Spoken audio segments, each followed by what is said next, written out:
Alright, I'm back with another pool robot review. This time we've got the... Basically we've got to take this top bit off, it's like a turtle shell.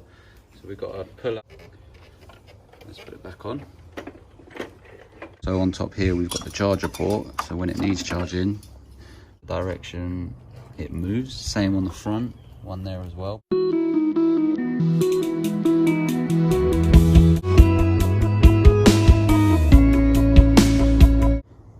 Bit of debris in here, some leak.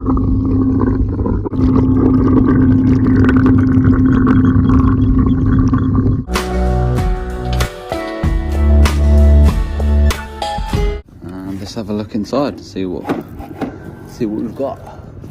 Can't believe how much stuff is in there. That is crazy. And the main body of the robot.